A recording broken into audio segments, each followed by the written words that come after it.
What's up, everybody? Welcome back to 90s Obscurity. Today I have Kevin Griffin with me. He is the frontman of Better Than Ezra. And they are releasing a new single, Mystified, this coming Tuesday, July 18th, which is your first song since 2018, yeah? It's amazing, yes. Now that a new song is coming on, I'm like, why did we wait so long? But we do so many other things. You know, I'm always working with other artists and other projects, so it needed to be right in this song. Mystified was like, okay, this is a perfect song to be the first single from a new album and a new tour, and it just felt right. So when you build it and they will come, as Kevin Costner famously said in Field of Dreams. That's a 90s reference, by the way, so I'm on brand. You're on brand. I'm wearing my shirt today to rep myself. But you guys are also playing the El Rey in Los Angeles on Tuesday, so I want to let everyone know that as well for anyone who's listening that's in the Los Angeles area. It's the beginning of the tour. Mm-hmm. So usually, when you play like LA or Chicago or New York or your hometown, you want to have some shows under your belt, Yeah. But we're just coming out of the gate. We're like, first show of the tour with all the mistakes to be expected. But we also I always like lowering the bar. Mm-hmm. We've done some great rehearsals and we've been playing tons of shows. So this is getting in the bus for the first day of a 5-week tour. The last time we played the El Rey, I think it was the 90s. Wow. The last place we played was House of Blues on Sunset. Of course, that's gone now. I think it's, what hotel is it? The Pendry, maybe? I'm not sure. I loved the House of Blues. I know. The House of Blues was an amazing, magical, decadent place. Mm-hmm. Well, it's funny because when I started the show, you guys are one of my favorites, and I was like, I have to have them on. And so I've been waiting for you to play in LA because I think it's been a minute, yeah? It's been a minute. I mean, it's been since I think it was 2018. I think it was September 2018 or 2019. When we played last, so we can't wait. And we waited a long time. So you have to come to the show, hear the new songs, hear the classics, hear the deep cuts, hear the new covers, because there's always a lot of covers, and then ill-advised dance moves as well. Got it. Awesome. So they are also, for anyone listening that's not in the Los Angeles area, they're going to be kicking off a tour with Train after the El Rey. And then you guys have a headlining tour in November, yeah? We do. We just announced it. Was it 2 days ago or day before? It was either yesterday or 2 days ago. Mm-hmm. Where it's called Return of Legends of the Fall. Last year we did a fall tour. We called it Legends of the Fall, and it was really successful for us. And we're like, wait a second. We're always on summer tours, or we're competing against massive summer tours. Why don't we brand our own summer tour? Why don't we brand our own tour but have it in the fall? So hence Legends of the Fall, and it was so successful. Now we're bringing it back with Return of Legends of the Fall, and then every year we're going to bring it back as long as it's successful. We're hoping it is, because we're going to just name every consecutive tour after different sequels of Fast and the Furious. Well, everyone can check out their tour dates at betterthanezra.com, and or you can follow them on Instagram. You guys post there too at We Are Better Than Ezra. Yeah. And then obviously you can get their music, Spotify, Apple Music, Threads. iTunes. We're on Threads. Oh, okay. I know that's the new thing. I haven't signed up yet, but it seems to be blowing up, so that's good. It's blown up. I'm not on it. I am on it, but I post to Instagram, so it populates that. Okay. I'm hoping I keep opening up Twitter. And I'm going to delete it. I'm not going to give this man the satisfaction. And then I'm like, I may miss out on something. So I'm just holding off. Okay. I never use Twitter. I feel like it's just a dying breed. I don't know. I was never into it. It's just toxic. It's not my bag. Yeah. No, me neither. Are you excited for the upcoming tour? I am so thrilled. I'm really excited because it's all these amphitheaters that we've never played. Maybe a few. We've done some arenas like Mohegan Sun, in New England, but places like the Napa Valley one, the one in Napa, Paso Robles, a lot of these ones in Idaho and Montana and Sandpoint. We're playing 40 on the 28th. We're playing very close to where I am right now. Yeah. So it's gonna be amazing weather. You know, a lot of times our summer tours have southern dates, but this one really doesn't. Okay. So we're saving that for the fall. So I'm really thrilled, and we get along with the Train guys Yeah. really well. Pat and I have worked a lot together. I've had songs in their albums, and so it's going to be fun to reconnect. So funny story about Train. When I first moved to LA like 10 years ago, I did, you know, everyone does the extra thing, right? Where you're an extra on a TV show or something. Oh, yeah. So they said, dress like you're going to a music festival, and that's all they would tell us. And we showed up, and Train was playing. It was like a new, they did a spin-off of 90210 like years ago. And Train was the guest. And so we got to see them play. I mean, they played like the same two songs over and over, but I was like, Right. I'm getting paid to see Train right now. Like, this is That's cool. awesome. I know. Hell like, yeah. what a life. That is such an LA thing to do. You Right. get there, and then you're an extra. And yeah, I did the same thing. I was an extra in a lot of these. They're called industry films. Mm-hmm. Like if you're Microsoft or some big company, you shoot instructional videos or commercials that are only in-house for employees. Okay. So I did a few, and it was interesting, to say the least. So I can sympathize with you, Rachel. Yeah. It was fun. I mean, you know, that's a great, like, first experience, I think. Do you like touring? I do. You know, I enjoy touring now more than I ever have. Okay. Why is that? I think just because we know how to do it so well. We have a couple of buses, and we have an amazing crew. Everybody just gets along. Yeah. The buses are clean, like they used to not be, and you know we travel with one of those green eggs. Okay. So every day, you know, we're barbecuing. We've got the cornhole boards out. It's just a blast, you know. And I have this bike, this collapsible bike, this electric bike. I take riding all around. Like if we're up in Napa, I'll just be going out to vineyards and stuff. And so we just do it right, you know. Yeah, what a life! Yeah. And a lot more sleep than back in the day.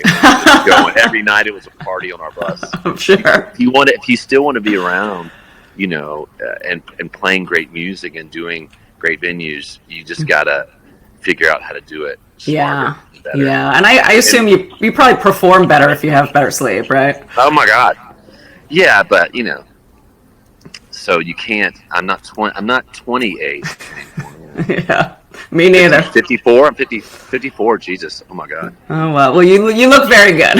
So Thank you. Must be all that Thank sleep. you very much, Rachel. That's the filter. That's the filter I have on my phone. You got the young one? Yeah. All right, the Benjamin Button filter. The Benjamin Button filter. Love it. It's called. This one's called Timothy Chalamet. Okay. So the interesting thing about you guys, so I've had a lot of bands on the show that, like, you know, the pattern is kind of like they blew up in the 90s, they broke up in the 2000s, and then they got back together in the 2010s. But you guys have stayed together this whole time, yeah? We've stayed together. I mean, we've always just kept putting out. I see my son just coming out of the lake over here. It's kind of funny. Okay. We've always stayed together. You know, we've always put music out. We've always toured. We've always got along. I think we realized, like, why a lot of the bands that broke up and got back together realized what we always knew. Okay. You get this amazing thing. You get this band that people love. You can go and tour and do this silly thing that you dreamed about as a kid, and you got lucky enough to have that moment. Yeah. You know, don't deny that of yourself, and don't deny your fans that, you know. Yeah. And so we've always kept going. And while other bands have broken up, you know, we're still, you know, half the battle in music business is just not quitting. Yeah. You just gotta keep playing, keep doing it, and keep evolving and getting better. And you just can't be the same thing over and over again. But we've always stayed together. We're all vacationing together right now. That's awesome. How funny it is. So yeah, we're all together. We have our families, and I mean, some people are out on the boat right now. They're wake surfing. Cool. And then another buddy's up playing golf. So we're just bouncing around. I know. You look like you're living the dream right now. I just got back from Cape Cod, so you look like where I just was, and it looks beautiful. It's so ridiculously fine up here at Cape Cod. Yeah, it's the same thing. It's just these beautiful homes, this lake, this amazing weather. Cape Cod this time of year is nuts. Oh, it's beautiful. Yeah. Yeah, I love it. So I have heard you, I'm going to ask you a question. You can confirm or deny, Yes. but I heard that you will not disclose the origin of the band name. Is that right? We don't. We used to. It's so silly. We used to, but we found out that people were more into the band not knowing the name, the origin of the name. The Okay. mystery served us well. That was kind of our only gimmick. Okay. So we've never told people. There's a lot of hypotheses Hmm. on how we got the name. My favorite one is, and it's really way smarter than we are. It's on page 258 of Hemingway's A Movable Feast. There's a line that actually says, "Anything was better than Ezra learning Oh, how to play the bassoon."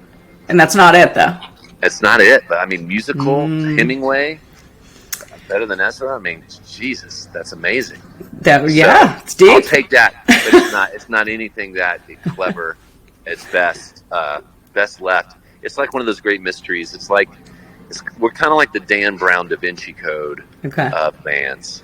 It's an Yeah. enigma. It has to do with shrouded in mystery, the Catholic Church, Opus Dei, divine proportion, all that shit. Yeah, you guys have just more of like a feel good, uplifting sound, right? Like it's a little different. I feel like there's two types of rock bands from the 90s. There's either Yeah. the real depressing, dark sound, or there's like the Better Than Ezra's and like the Letters to Cleo's that are just more like uplifting, feel good music, right? Yeah, I mean, we certainly had, some of our biggest songs were heavier, like Desperately Wanting, which, Yeah. lyrically, it was something you could get away with doing in the 90s. Actually, you were expected to. It was a lot more emotive, dramatic lyrics and stuff. But my heart has always been, I like fun music. I like Yeah. pop music. I'm not. You're not a sad guy. I'm not a sad guy. I mean, Yeah. and I've written those songs and they've been very authentic and real. But, at some point as a musician, you realize, oh, this is where my voice, this is my voice. This is what my gift is. I love people having fun listening to our music, it evoking memories, it being about, happiness and love and all the stupid stuff. Yeah. But also that it rocks, and it tells a story and but the thing is, when you come and see our band live, it's a party. I mean, Yeah. it's fun. It's not us being, look, I'm not Trent Reznor, it's not my vibe. He does that so well. I'm Yeah. not going to compete with it. I'd rather do something fun and our humor on stage and our silliness, not taking ourselves too serious. And that's kind of what has served us well. Yeah. Yeah, well, it's interesting because that's obviously where your heart is. That's what you're good at. But there are those artists that are really good at the dark music. And what I hate is like there's been a couple of bands that were newer that they had that dark sound. They were just that was their soul, that was the magic. And then they tried to get happy for a second album, and I'm like, no, guys, this doesn't work. Nothing's worse than a band that is naturally heavy and dark, and then they try to put out the pop song to try to get radio, and it's just terrible. It doesn't work. Fans. That's the thing. Yeah, that's funny. But also, it's like if you try to get sad. No. Yeah, it's also like the happier, not happier, just certain songs age better than others. You know what I mean? Yeah. What was that band? They were like Swedish, and they had it was called "I'm Not an Addict."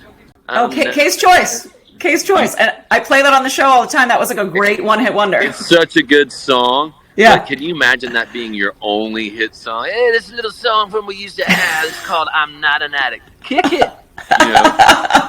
Or are playing "Hurt." Nine Inch Nails "Hurt." Yeah.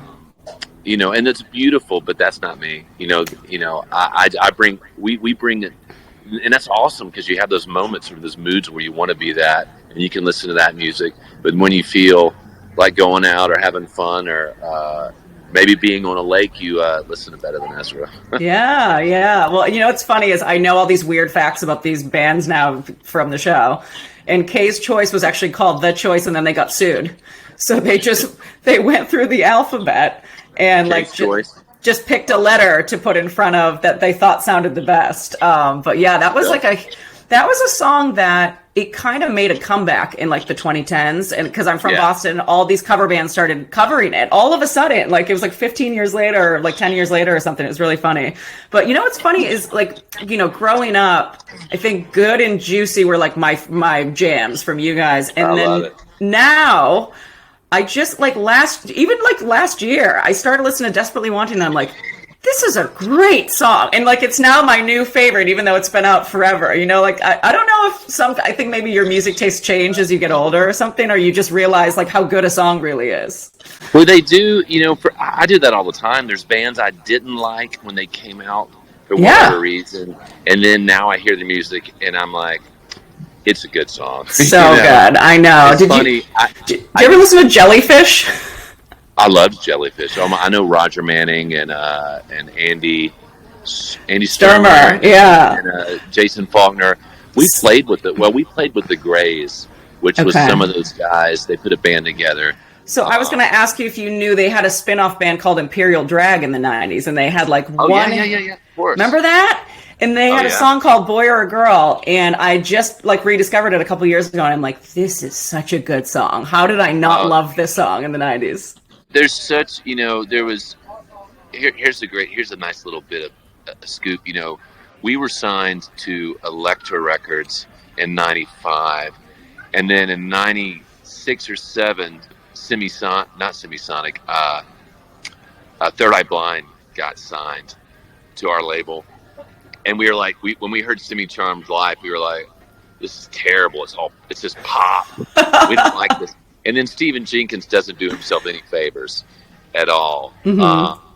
So I enjoyed not liking that band, but now when I hear that music, you know, Jumper and all those songs, I'm like, this is really good. Yeah. But I'm hesitant to give Stephen the credit. I'm always like, it's Eric Valentine, the producer. It's all him. But just speaking of your music ideas, your music taste changes. For sure. Yeah. Oh, of course. So your last full album came out in 2014. Yes. And I know you released a single in 2018. And then, so Mystified's going to be off your upcoming 9th album, right? It comes out, on Tuesday in 2 days. Yep. And then the album, we're going to put out another single in September. So I guess going on the subject of what we're talking about, do you think that your music style has changed at all, like since the beginning from what you write now? Yeah. Oh my gosh. Yes. I mean, our music, for better or for worse, I mean, we changed right off the bat, the sound. Mm-hmm. We've always been influenced by what we're listening to. What's just turning us on musically. But at the same time, you know, I'm always going to be me, and I'm always going to sound like me, and I have a writing style. Yeah. So our music, but that said, it's always been that combination. Like, hey, I'm stuck with my DNA, but I'm always going to be listening to new music and being influenced by it, just like I was for the first album. Yeah. So it changes, it evolves, but it also sounds fresh and relevant today. I think people, when they hear Mystified, they're like, this song this feels like Better Than Ezra, but it feels fresh and cool and exciting. And yeah, so I think that's the challenge as a band. You want to grow and keep your old fans, get new ones, lose old fans, you know, and gain, you know. So it's funny because we play a lot of the newer songs off the more recent albums, and those are a lot of the audience. That's all they know. They don't know the songs off the first couple albums. Okay. Of course, there's the hits, but so yeah. I wanted to talk about you for a minute as a songwriter, because I feel like a lot of people don't know this, but you've written songs for Train, Blondie, Violent Femmes, like just a whole bunch of artists. So just curious, what makes you write a song for somebody else instead of releasing that as an Ezra song? Do you write something, then you're like, this doesn't sound like me, I'm going to give it to somebody else, or how does that work? You know, in 2001, I was at a studio in LA. It's called Conway, and we were mixing our Closer record. And there was 3 studios. One of the studios, Justin Timberlake was in it. We were and that was Studio A. We were in Studio B, and Meatloaf was in Studio C. And Meatloaf heard one of my songs one morning before I got there, and his manager asked me if I wanted to write a song with Meatloaf. And I had never collaborated at all. I wrote all those Ezra's, those first 3 albums. I wrote them by myself, and I wrote with Meatloaf, and it opened my eyes. Like, wait a second, and that song was a hit for him. It didn't come out in the United States. No one even knew it, but it did huge worldwide and did better than most of the songs I'd written before that. So my eyes were open to, wait a second, I can have my own band, but I can also just be a fan of music and be a chameleon and write with all these other artists. So that kind of it started with Meatloaf, and then it went from, Violent Femmes, James Blunt, Bare Naked Ladies, Taylor Swift, Sugarland. So I get to write with all these different artists. I've got a song in the top 40 on country right now called Shoot Tequila, which I think is going to be a top 10 song, and it's just smart. I would say a lot of, look, Dan Wilson from Semisonic, he writes with other artists. It's a great way to be able to just keep your fingers on the pulse of what's happening in music, and that influences you hear that influence of new artists in different bands in our music, and you'll hear it in Mystified. Okay, cool. So you also released a couple of covers in 2020 and 2021, as well as a Christmas song. And then I saw you put out a solo song too. So were you just kind of experimenting with some new stuff recently? Oh yeah, well, I put a solo album out in 2019 and toured for it and just had a ball.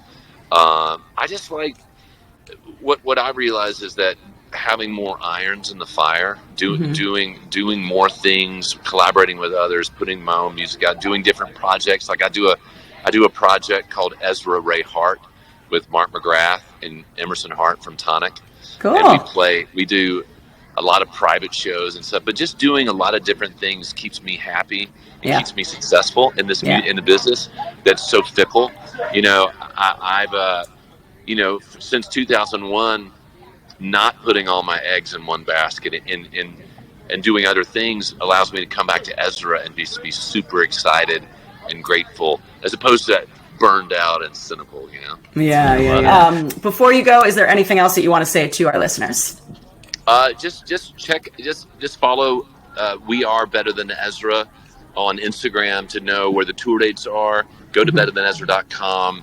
Check out all the tour dates. We're touring so much this summer and this fall. If you wanted to see the band and haven't never seen it, but or you don't want to see the band, but you're a glutton for punishment, come see the band. I gotta say, I put a book out April 25th. I've got a best-selling book right now. It's called The Greatest Song. It's a business parable. It's for people, creatives in any business, but it's set in the music industry, and it's also an Audible book, and there's 5 songs. There's an original soundtrack that's on Spotify to the book, and so that's something I've been out doing, and I'll be signing copies at every show. So is it nonfiction, or what is it about? It's nonfiction.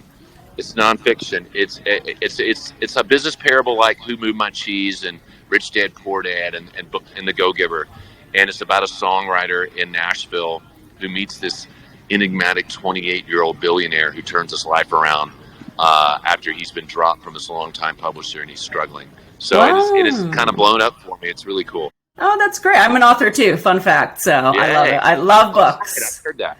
Oh, okay. Awesome. Well, thank you so much for coming on. I appreciate it. I'm excited to see you guys Tuesday. Everybody check them out at the El Rey. And make sure you go grab a copy of Mystified on Tuesday, wherever you get your music. All right. Thanks so much, Kevin. I appreciate it. Oh, you got it. All right. I'll see you on